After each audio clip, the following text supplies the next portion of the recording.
Bom dia, boa tarde, boa noite, galera do Sólido. É um prazer estar aqui com vocês outra vez. Eu sou o Orney, psicólogo. Estive com vocês há 3 meses falando a respeito de bullying e vocês fizeram algumas perguntas, colocaram nos papeizinhos para que a gente pudesse responder e infelizmente o tempo não foi muito meu amigo para eu conseguir condensar isso tudo e voltar e falar para vocês. Foram 53 perguntas que vocês fizeram, eu tentei fazer um condensado para poder trazer algumas das respostas para as questões que vocês tinham apresentado. Vou começar falando a respeito do conceito de equidade, que é diferente do de igualdade, porque equidade é tratar a todos a partir das suas necessidades, enquanto a igualdade não leva em consideração as diferenças. E isso é extremamente importante para a gente falar a respeito do conceito de bullying. Um outro conceito que vocês falaram a respeito foi o conceito de peer pressure, ou seja, a pressão pelos pares, que às vezes a galera toda junta acaba pressionando a gente a fazer algumas coisas, sendo que nem sempre a gente consegue, sendo que nem sempre a gente está afim, exatamente pelo medo do julgamento que a gente tenha, pela vontade de ser aceito, pela vontade de se sentir adequado. Algum dos colegas falou a respeito de adequação nas empresas. Isso quase que foge um pouco, porém não foge, porque a tentativa de adequação acaba sendo o que faz a diferença quando a gente fala sobre bullying. Se você está em uma empresa, a coisa muda de figura porque a empresa lhe coloca regras a partir da cultura que aquela organização tenha. No entanto, fora dela, as coisas podem e precisam funcionar de uma maneira diferente. Vocês também falaram sobre algumas consequências do bullying, como a depressão, o autoextermínio, mudanças no corpo, mudanças principalmente no cabelo, o causamento de transtornos mentais e de fobia social. Isso tudo precisa ser levado em consideração como consequências que às vezes até parecem consequências inalcançáveis, mas que são formadas a partir das personalidades das pessoas, nos enfrentamentos que elas têm ou que não têm diante dos casos de bullying. Uma coisa que ficou muito clara no que vocês escreveram foi a respeito dessa adequação de que a gente falou aos padrões em geral, principalmente os padrões de beleza. Vocês falaram a respeito de terem sofrido bullying por serem negros, ou seja, por qualquer diferença étnica. Vocês falaram com relação a ter cabelo preto, cabelo crespo ou cabelo diferente, com relação a pessoas que são mais cheinhas ou que são muito magras, gente de etnia oriental, pessoas que têm algum tipo de transtorno, pessoa com Asperger, pessoa com autismo, pessoa de baixa estatura ou também pessoas que são muito altas. Falaram de pessoas que, por serem filhos adotivos, também se sentem vítimas de bullying. Tem até aquele bullying que a gente acha que não haveria, que é da pessoa que se destaca na escola, da pessoa que é bonita, da pessoa que é inteligente.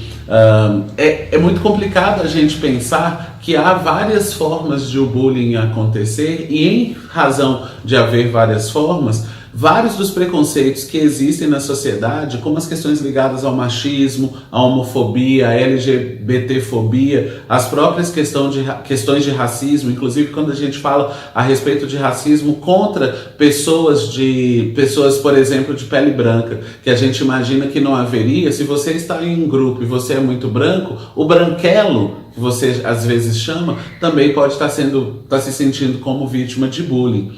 As pessoas, vocês falaram também a respeito do bullying praticado pelos pais, pela família, às vezes inclusive por professores, e é interessante a gente falar sobre todas essas características para que tudo isso sendo exposto, as pessoas consigam repensar que todas as diferenças são bem-vindas, porque afinal é só você olhar para o lado. Qualquer pessoa que estiver ao seu lado, seu colega de colégio, dentro da sua própria família, até o seu irmão gêmeo, caso você tenha, é completamente diferente de você. E isso precisa ser levado em consideração junto a outras questões, como por exemplo, pessoas que nos relataram que apanharam, que foram humilhadas publicamente, que sofreram inclusive abuso sexual, e isso não se configura diretamente como bullying. O assédio sexual sim, mas não deixa de ter a ver com o assunto, as sequelas que isso traz, serem chamadas por nomes pejorativos, os meninos principalmente dando em cima das meninas de forma mais insidiosa e assediosa,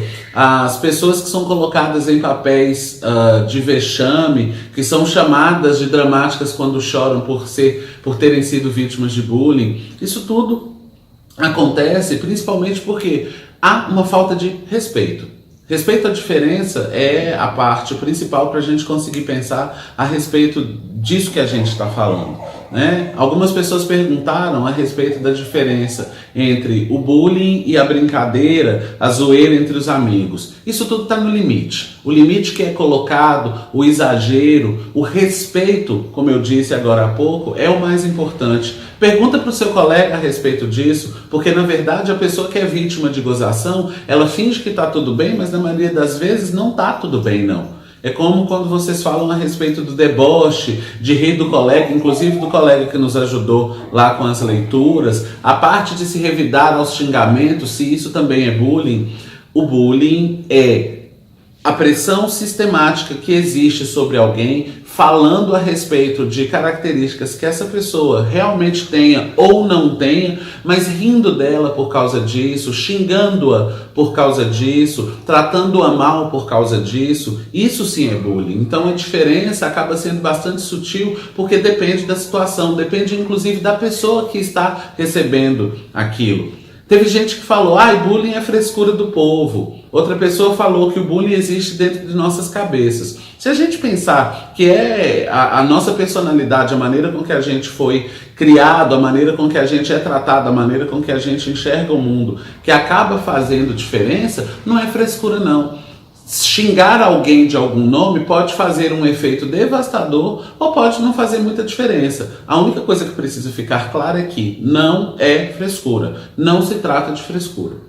Uma pessoa falou, o bullying hoje está mais falado porque a sociedade está mais vitimista ou porque ele não era reconhecido no passado. Eu acho que está mais para a parte do não reconhecimento, porque afinal de contas eu posso garantir que a minha geração lidou com o bullying de uma forma completamente diferente da de vocês. A grande diferença é que a geração de vocês consegue falar a respeito, ou está conseguindo, está tendo a oportunidade de falar a respeito e com isso desmistificar as questões ligadas ao bullying. A minha geração não. E qual é o problema com relação a isso? A gente acabou criando uma série de transtornos, como citados anteriormente, e que acabam trazendo graves consequências para a gente hoje em dia. Os consultórios dos psicólogos estão cheios de pessoas que têm uma série de traumas que foram causados e criados a partir do bullying, a partir de outras questões, sem que na maioria das vezes as pessoas soubessem que isso de fato estivesse acontecendo. Uma pessoa diz que o bullying a fez mais forte, e isso tem tudo a ver com o comentário de uma colega que me diz da seguinte maneira: como você pode mudar sua atitude para mudar o bullying? Porque você mudando por conta dele não o combate, pelo contrário, você somente o prolonga. A mudança de atitude é interna. A mudança de atitude tem a ver com a forma com que você enxerga o que está sendo falado para você. Você prolongaria o bullying se você estivesse, de alguma forma, dando motivos para que as pessoas o fizessem. No entanto, você sendo você mesmo, isso tem que ser importante para você e não para os outros. Uma pessoa até disse que a mãe havia dito para ela que ela precisava relativizar aquilo que tinha sido falado. Você é isso que estão falando? Não. Então pronto. Ok, isso é ótimo. Pensar dessa forma é ótimo. No entanto, isso não é o resultado de tudo. As coisas precisam ser pensadas a partir daquilo que te aflige ou não te aflige. Por quê? A gente vai ter que lidar, obviamente, com os casos individuais, cada um vai sentir de uma forma diferente, pedir ajuda, denunciar, falar com os pais, falar com a escola, com o professor, com uma pessoa de confiança, com a psicóloga da escola, com alguém que seja de fora, mas que possa fazer alguma coisa em seu favor, é extremamente importante. E também é importante pensar que você precisa de aceitar a ajuda que está sendo oferecida. Alguém diz de ter presenciado uma cena de bullying e a pessoa não quis ser ajudada. Como é que isso funciona? A partir dessa conscientização de que um bullying realmente está acontecendo, a gente consegue, de certa forma, fazer com que a pessoa se posicione quanto a questões como essas. de relevar o que foi dito, ajuda a gente também a se acalmar. Ah, mas eu não consigo somente relevar. Como é que eu vou fazer? Eu fico pensando negativamente quando as pessoas falam comigo alguma coisa, eu fico preocupado porque às vezes o que estão falando é verdade. Se é verdade ou não é, a questão é outra. O mais importante é que ninguém tem o direito de virar para você e te menosprezar você, porque afinal de contas você é uma pessoa como qualquer outra. Qualquer pessoa que estiver sendo vítima de bullying tem sim o direito de falar. Tem sim o direito de revidar, mas preste atenção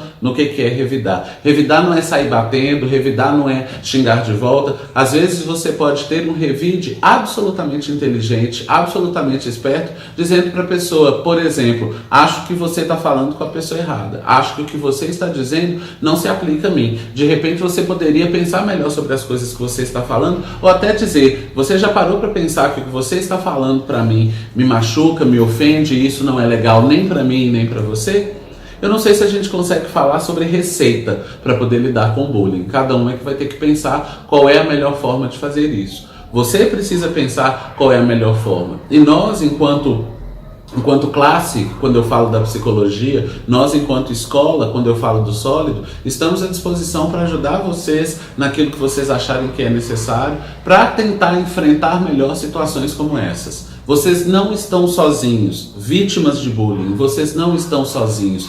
Pessoas que cometem bullying, pensem 1, 2, 15 vezes antes de falarem alguma coisa que possa ofender, porque a pessoa que está do seu lado, a pessoa que você está ofendendo, é uma pessoa tanto quanto você, é uma pessoa que tem as mesmas características que você, ou não, é uma pessoa que tem as mesmas possibilidades que você, ou não, que tem as mesmas qualidades e os mesmos defeitos que você, ou não, e eu estou enfatizando a parte do ou não, porque afinal de tudo isso faz parte das diferenças que a gente vive na vida, e viver as diferenças é o que é realmente importante. Estou à disposição. Se vocês mandarem comentários, se tiverem alguma outra questão para falar, eu estou à disposição de vocês, tá bom? Obrigado, até mais. Bom dia, boa tarde, boa noite, a gente se vê.